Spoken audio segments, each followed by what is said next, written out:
नमस्कार दोस्तों, कैसे हैं आप लोग। Welcome to Nifty India Wizard. Nifty India Wizard पर आपका स्वागत है। आज के इस एपिसोड में हम लोग चर्चा करेंगे, हमेशा की तरह हम लोग देखेंगे नेक्स्ट वीक मार्केट का क्या आउटलुक है, क्या पॉजिटिव है क्या नेगेटिव है, निफ्टी की क्या ट्रेडिंग रेंज रहेगी।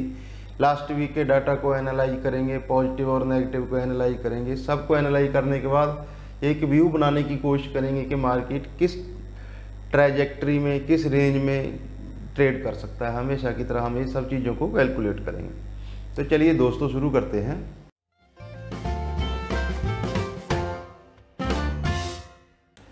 सबसे पहले हम लोग बात करते हैं पिछले हफ्ते की। तो इस हफ्ते निफ्टी ने 224 अंकों की तेजी दर्ज की। लगातार मार्केट में तेजी जारी है। 2% से थोड़ा ऊपर की तेजी, अगर परसेंटेज टर्म में बात की जाए तो 2% से थोड़ा ऊपर की तेजी हमने दर्ज की है।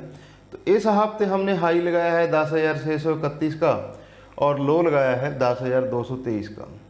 तो ये हमारे लास्ट वीक का रीकैप है। लेकिन इस हफ्ते का सबसे पॉजिटिव पॉइंट था कि हमने अपनी 200 डे मूविंग एवरेज को क्रॉस किया है और कंटिन्यूस 2 ट्रेडिंग सेशन में, लास्ट हमने फ्राइडे को और थर्सडे को 2 दिन हमने इसके ऊपर ट्रेड किया है और इसके ऊपर ही क्लोजिंग दिया। तो ये लास्ट वीक मार्केट का जो अचीवमेंट था, अपनी 200 डे मूविंग एवरेज को रीगेन करना। तो 200 डे मूविंग एवरेज का दोस्तों टेक्निकल में बहुत इंपॉर्टेंस होता है। तो इससे अभी हम ये कंसिडर करने लगेंगे, दोबारा से मार्केट अपने नॉर्मल ट्रेडिंग रेंज में लौट रहा है, दोबारा से एक बुल मार्केट स्टार्ट हो जाएगी अगर हम 200 डे मूविंग एवरेज के ऊपर ट्रेड करते हैं। क्योंकि टेक्निकल में आपने सुना होगा, अगर हम 200 मूविंग एवरेज के नीचे हैं, 200 डे मूविंग एवरेज के अगर हम नीचे हैं तो हम मंदी में हैं, और इसके ऊपर हैं तो हम तेजी में हैं। तो ये हम 200 दिन की मूविंग एवरेज के ऊपर आ चुके हैं। तो अभी हमारा बाजार तेजी का बाजार गिना जाएगा जब तक हम इसके ऊपर बने रहेंगे। तो ये तो हमारे लास्ट वीक का रीकैप था। वीकली चार्ट निफ्टी का थोड़ा देख लेते हैं। ये निफ्टी का वीकली चार्ट है। तो वीकली चार्ट में भी लगातार हायर हाइज और हायर लोज बन रहे हैं निफ्टी में। तो ये वीकली चार्ट में भी मोमेंटम अच्छा है मार्केट्स में। ये निफ्टी का मंथली चार्ट है। मंथली चार्ट में हम पिछले 12 साल से एक राइजिंग चैनल में चल रहे हैं। तो अभी हम इस राइजिंग चैनल की अपर ट्रेंड लाइन को फिर से अप्रोच कर रहे हैं, जिसका कि रेजिस्टेंस आता है 10,950 के आसपास। ये पिछले 12 साल लंबा ये राइजिंग चैनल है। एक बार हमने इसको ब्रेकआउट दिया था, तो फिर अभी लास्ट में दोबारा से इसके अंदर हम इस साल मार्च में एंट्री हुई हमारी, और दोबारा से फिर हम इस राइजिंग ट्रेंड लाइन को अप्रोच कर रहे हैं। तो जहाँ तक बात करें पॉजिटिव और नेगेटिव की, इस हफ्ते के पॉजिटिव ट्रिगर हमारे पास क्या है और नेगेटिव ट्रिगर क्या है, तो इस सब पे अभी हम चर्चा करेंगे। तो दोस्तों इस हफ्ते हमारे लिए सबसे बड़ा पॉजिटिव, तो जैसा कि अभी हमने डिस्कस किया, 200 दिन की मूविंग एवरेज के ऊपर हम आ चुके हैं। ये इस हफ्ते का हमारा सबसे बड़ा अचीवमेंट था। निफ्टी अपने जो लोएस्ट हमने लेवल लगाया है मार्च के लास्ट वीक में, वहाँ से 40% का पुल बैक आ चुका। और मैं आपको एक चीज़ बता दूं, ये इतिहास का सबसे बड़ा और सबसे शार्प पुल बैक है। 200 डे मूविंग एवरेज के नीचे इतना बड़ा पुल बैक इससे पहले इतिहास में कभी नहीं देखा गया था। सिर्फ 3 महीने में हमने 40% का पुल बैक दे दिया है। और दूसरा जो सबसे बड़ा पॉजिटिव है मार्केट्स के लिए, जिसके ऊपर शायद ज़्यादातर लोगों का ध्यान ना गया हो, तो वो है विक्स। विक्स अपनी नॉर्मल रेंज की तरफ बढ़ रहा है।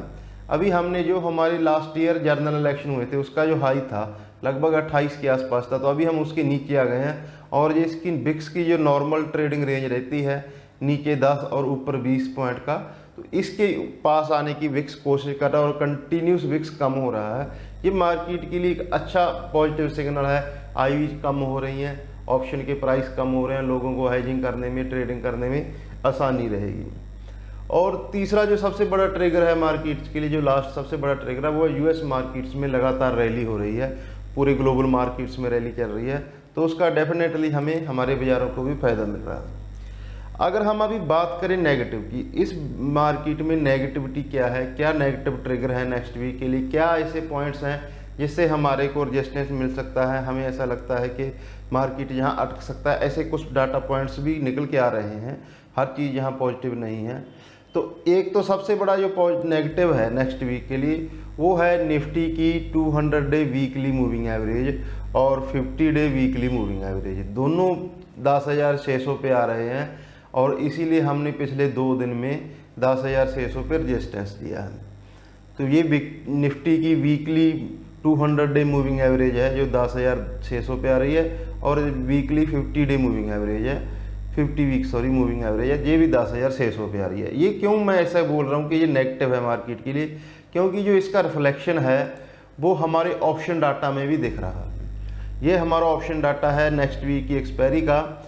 इसमें आप देखिए 10,400 और 10,500, यहाँ पे दोनों स्ट्राइक पे लगभग 45 लाख शेयरों का ओपन इंटरेस्ट है।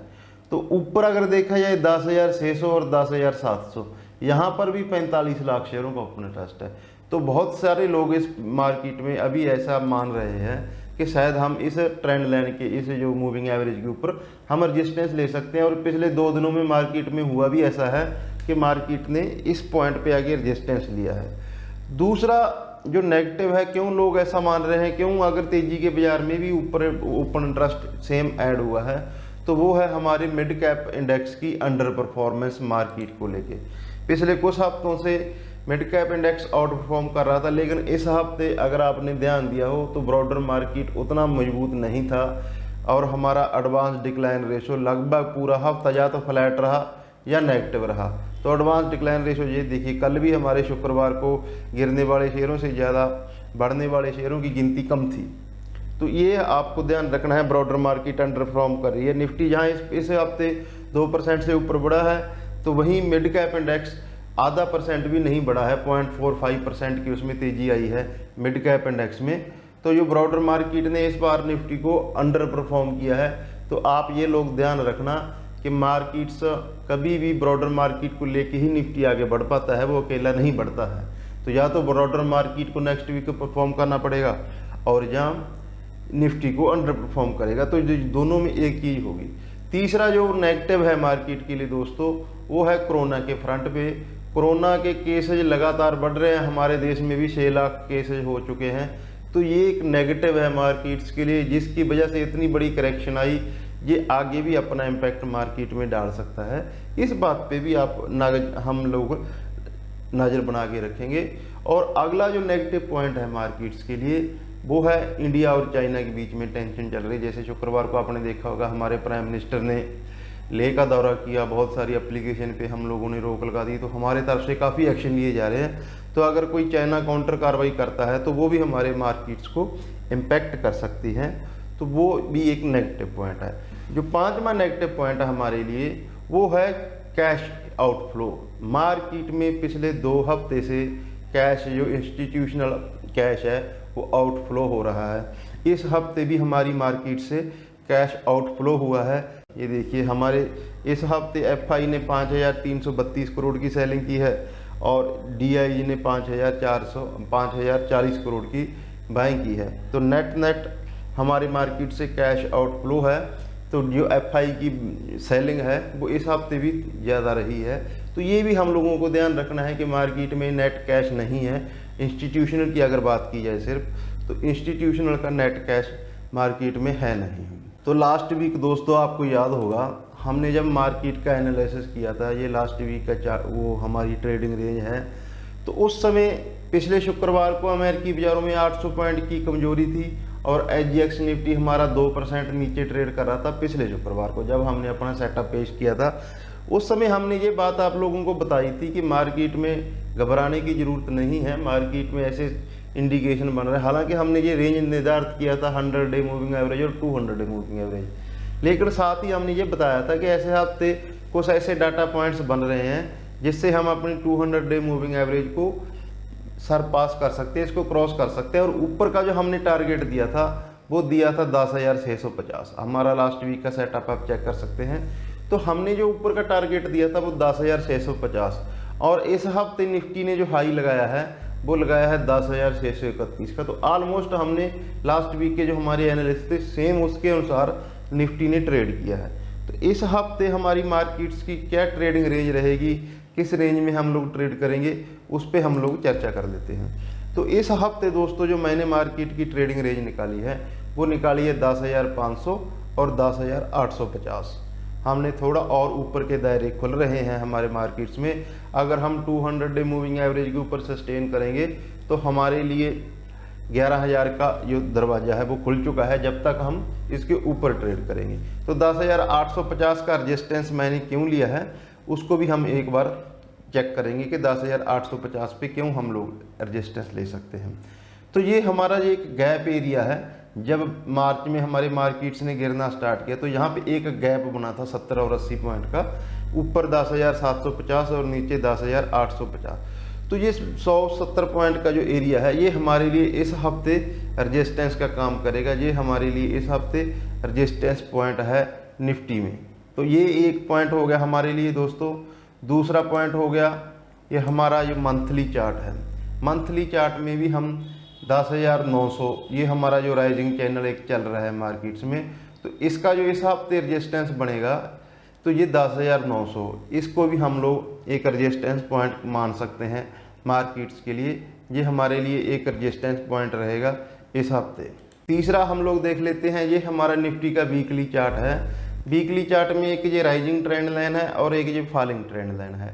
ये फॉलिंग ट्रेंड लाइन का रजिस्टेंस बन रहा है, जैसे ये जो गैप आपको दिख रहा है, अगर हम इस गैप को पार करते हैं तो ये फॉलिंग ट्रेंड लाइन का जो रजिस्टेंस है वो 10,960। जैसा कि आपने देखा 10,800 और 11,000 के बीच में हमने कई टेक्निकल ऐसे रजिस्टेंस मिले हैं हमें, जो जिससे ये क्लियर हो रहा है कि ऊपर हम रजिस्टेंस लेंगे, ऊपर की तरफ हम। ये हमारा शॉर्ट टर्म चार्ट है, तो इसमें तो अभी कोई हमें फिलहाल प्रॉब्लम नहीं लग रही है, ये कंटिन्यूस अप ट्रेंड में चल रहा है।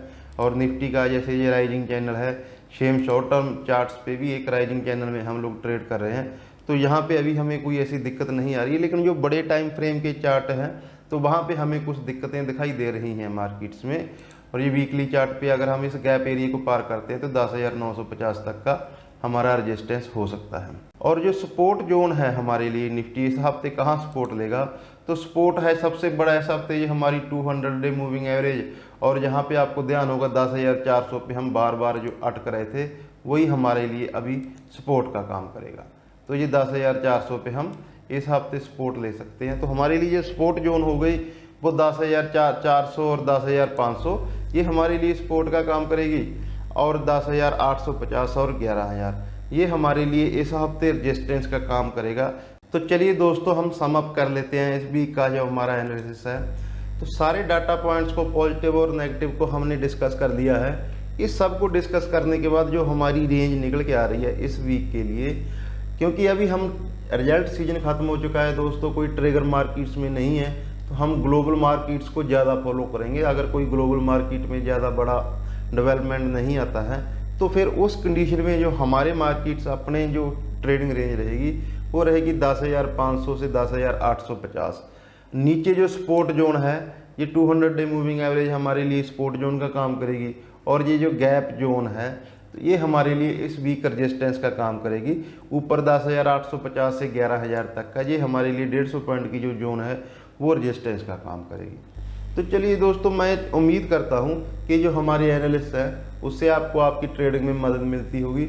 और अपना और अपने को ख्याल रखें दोस्तों। और अगर हमारी कोशिश आपको अच्छी लगती है तो हमारा चैनल सब्सक्राइब करें और अपने दोस्तों से शेयर करें। Thank you friends.